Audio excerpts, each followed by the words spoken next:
with the Clinton Museum, and I am here today with Diana Guerin.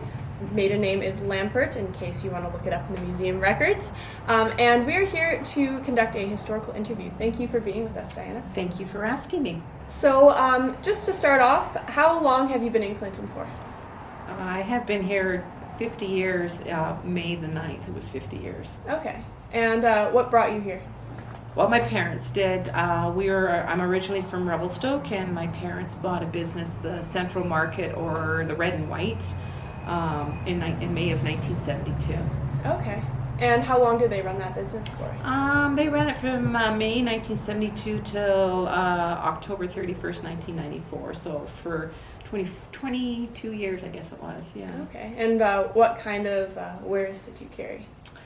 We were a grocery store and had a little bit of hardware. And in 1981, my parents bought the 47 Mile Variety Store across the street, which still had a pharmacist when we got it, Okay. Jim McMurphy, but it was only for a couple of years, and then he retired. We were never able to find another one. And that was a variety store that had everything: pocketbooks, greeting cards, housewares, you name it. I ran it for about 5 years. Well, actually, it was about maybe 10 years that I ran it, Okay. until my parents closed the store in December 31st, 1994. Okay. And they closed the store because they were retiring, or Yes, was it? Okay. They sold the grocery store and the variety store. They sold because they were retired, and I didn't want to carry on. Which today I regret that, because I enjoyed the business very much. So Was it pretty successful and busy? very, yeah. We were very fortunate. We had a great group of people in the community. Clinton was a huge supporter. Of course, we didn't have Costco at the time or anything like that. But at the time, we also had 2 or 3, depending what year it was, grocery stores in Clinton. But everyone did all right. They managed to do quite well. And so it was mostly local people supporting. Yes, although tourism was fabulous. And in I think it was mid 80s or thereabouts, that the SCA, which I'm not sure what it exactly stands for. Oh, the Society for Creative Anachronism. Exactly. They started, and they came In out the 80s? I think Oh, it was wow, the that long ago. I believe it was the 80s, the Okay. mid to late 80s. That they started, and it was phenomenal to have them as for business and that. Plus, that was usually the long weekend in August, and we also had the UNN, the United Native Nations rodeo on the long weekend in August. Cool. So Clinton population then, I think, was around 1,000, probably ballooned to 2,000 or 3,000. The that UNN weekend. rodeo, was that at the 8 Mile Rodeo Grounds? Because I've heard about that. I don't know if that's what it was called, the 8 Mile, but it's yes, I guess it's. Or was it the one in town? No, it was the rodeo grounds that was out here, at least the ones that I was aware of. Okay. So, I'll have to but do a bit more extremely successful. A lot of good events the entire weekend. So similar to our Mayball rodeo, I guess. So the Mayball Rodeo, was that one held as well? That was in May, yeah. Yeah. And then the UNN rodeo was in August long weekend, yeah. Okay, so 2 local rodeos, Yeah. same center. Yeah. Oh, Yeah. wow, that'd be fun. Yeah, it was, like I said, Clinton ballooned, absolutely ballooned. And then, so since then, the population has declined quite a bit, Mhm. and we don't have as many local businesses. What do you think? What happened? You know what? That's a really good question. When we came in 1972, there was 8 different little sawmills, but they were in process of being closed down. And I believe Ainsworth started in 1974 or 75, so a couple of years afterwards. Lots of logging was going on. We had a lot of logging contractors that lived here and worked in the area, so that was definitely one of the issues. We had railway, the BC Rail, then called PGE? I think the PGE, and then later called BC Rail. We had a lot of people who worked within there, and they lived in the community. Also, our government agencies such as forestry, we had a full forestry that I believe in the summertime went up to about 12 to 20 people, because we had the soup crews living here, which are the suppression crews. Okay, so they were like firefighters? Yes, yeah, and a lot of locals, lots and lots of local people were hired plus also then called the Department of Highways, which is now Dawson's, I believe.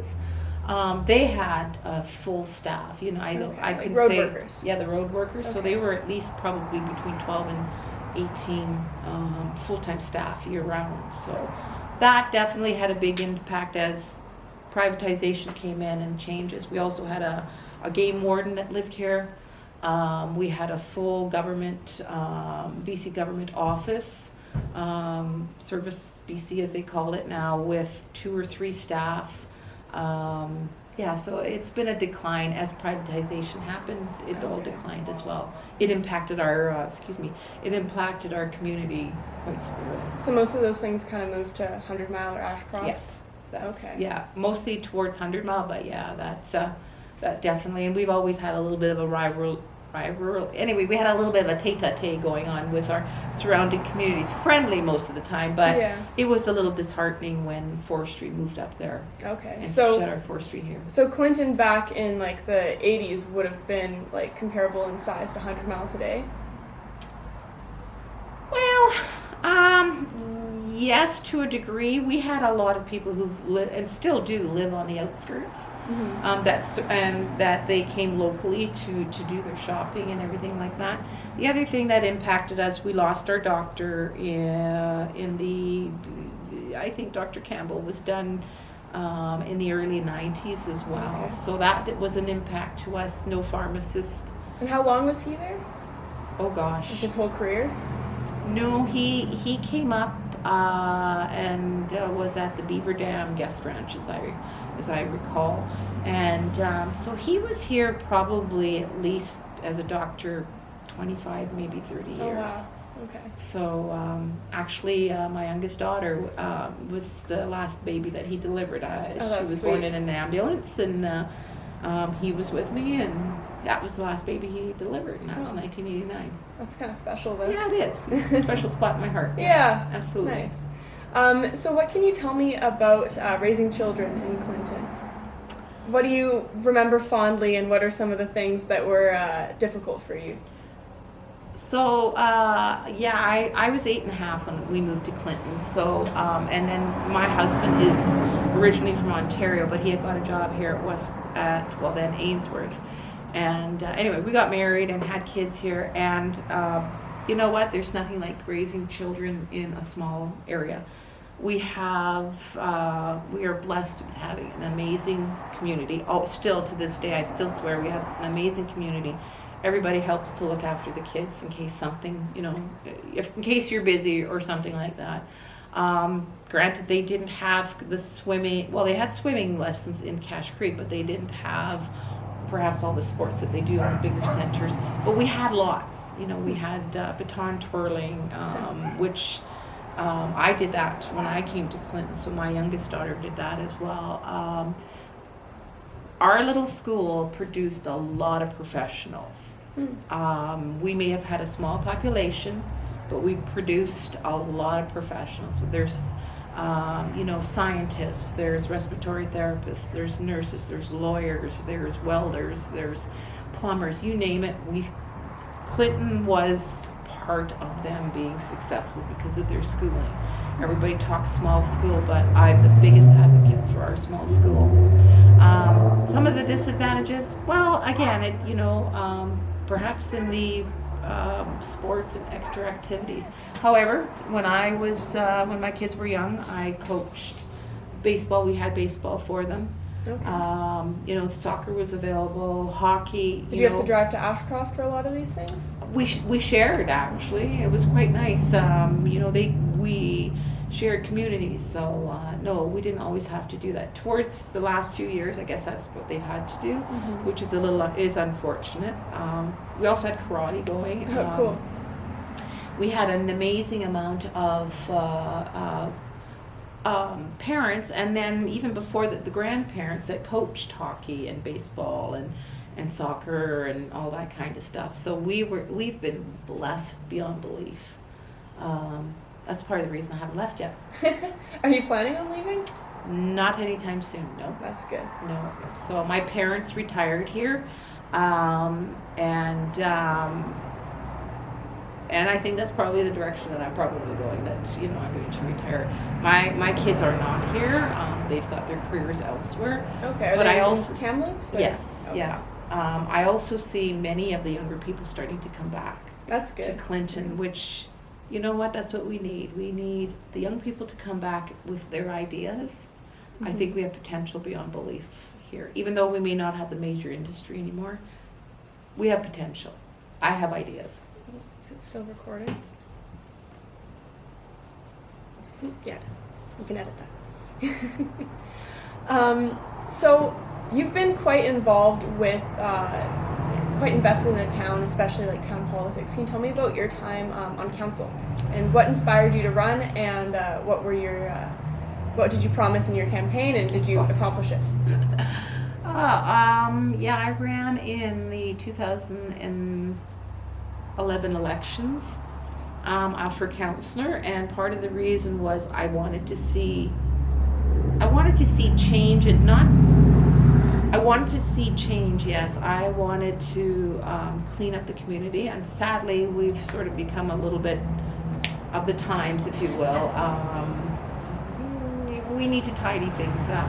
In what way would you say? Well, we need people to be a little bit more accountable to their homes and that kind of stuff, and clean things up. Sometimes it's not an easy feat, but you know, and that's where the small community can be helpful. Back in the day when I was younger, people were struggling, then others would get together and help them out. So kind of would like to see that come back. I didn't see that in my 7 years as councillor. The other thing was, of course, economic development. Huge. I'm very big on economic development, even though my career is with BC Ambulance as a paramedic and now community paramedic. I still am very driven towards economic development. I see huge potential. The West Fraser facility, or West Fraser lands, once the lease is up, or they give up the lease, I would like to see something like recycling. Because recycling is our future. Mm-hmm. So we have so much to recycle. I look in our own community, we have a lot to recycle that can be useful as new products. Oh, yeah. So that's one of the things I'd like to see, but that's where I went. It didn't go as much as I would like to have. It's a very slow process. Politics isn't like that, overnight fix. It's a commitment. It's you got to fight for your dollar, all that kind of stuff. Okay. So it's an eye-opening adventure. It's got good points and it's got some very down points to it. So. And Clinton used to have an economic development committee, didn't it? It did, yes. Whatever happened to that? And I was part of that for a while, even before being on council. So what happened to it? Sadly, we just didn't have the membership to maintain it as much as we tried. When I was on council, and the then mayor Jim Rivett and I worked together on economic development, and we tried to have actually had a community get together with all the businesses, trying to bring up and resurrect the Chamber of Commerce. Okay. And it was not that as council, you can't really do it yourself. You have to have a leader, and we just didn't have anyone who was willing to step up to take that particular venture on. That being said, in my next venture when I retire, probably within the next 18 months, I would love to start a Chamber of Commerce. My parents when my parents had the business, they were a big part of the Chamber of Commerce. Again, it's a membership thing, and you have to work with your community, and you have to show them the benefits, because it's not a quick, we're going to do it. You got to work. It's a work in progress. Right. To plant the seed. You have to plant the seed, and you really have to nurture that seed for it to grow. Couple more questions. Can you tell me about your time with BC Ambulance? How long have you been doing that? Next week it'll be 31 years that I've been doing it. I've been a community paramedic with BC Ambulance for 5 years. Mm-hmm. It's been great. I've done all my work here. My husband was besides being a millwright at West Fraser, he was a paramedic with BC Ambulance as well, a little longer than I was. He retired in March of this year. So we gave up many days, many nights, many weekends just to make sure there was an ambulance service in Clinton. So were you on call all the time? We were, not so much now. I won't get into too many details, but it's a bit of a challenge with staffing. We're very, very short. Part of that is a political thing that's happened. It's how they set us up as scheduling and everything like that. So okay. Yeah, it's a great job though. It's got its rewards. It's got its downfalls for sure. We've seen some not great stuff, but overall it's a very rewarding job. Do you have any memorable stories or people that you've met during that job that really sticks with you? Well, there's always a few that are, someone you were able to help, or somebody particularly. Well, I mean, you go to some situations and you kind of, it's always the ones that kind of end up on funniest videos, not for the injuries per se, but as to how things have sort of happened. Right. So you always kind of wonder, and like, how'd you get into that situation? Yeah, and it's just like you work with, you put a smile on your face and say, yeah, we'll take good care of you, and inside you're laughing, going, oh, I have no idea how this could have happened, but that's okay. So I can't really go into any particulars by no means, but yeah, there's definitely been a, right off the bat to think of, there's been a few times where you kind of just like, okay. So I gotcha. One thing about being in rural BC, it's changing a little bit now, but and I'm not even going to say that's changing for the better, but when you get sent out to a place to go to get, they need an ambulance or whatever, we used to go by, okay, you go out Meadow Lake Road and it's the third tree, and then you turn left and you go down about 50 yards and then you hang right at the, where that bent bush is, and then it's so-and-so's house further down. So that's how we got the address, or go to pole number 14. Right. Now it's more direct. You're going GPS? on and the GPS, which is really hard, is not correct all the time. In fact, our GPS sent one of our crews here last year on what we call Cougar Point, which they should never go on Cougar Point with an ambulance. So, but that's where the GPS sent them. So I'm not a fan of modern technology. Those tree directions are a bit better. Yeah, the tree directions work quite well, and we all laugh about that, because that's how we kind of found our way around. Feel it out, yeah. That's right. And even if you talk to some of the locals in and around and further out the area, that's how they know it too. So yeah, I remember asking somebody for their address the other day, and they just laughed at me. Yeah. It's like, okay, well, you have to go down 50 yards and then it's like, you'll see the old tires. Tracks Exactly. Yeah. Exactly. So yeah. Well, thank you so much for speaking with us, Diana. Absolutely. I really appreciate it. You definitely have been an invaluable member of the community. And thank you. Thank you for all you've done. Well, thank you very much for asking me to do the interview. Clinton Museum, signing off.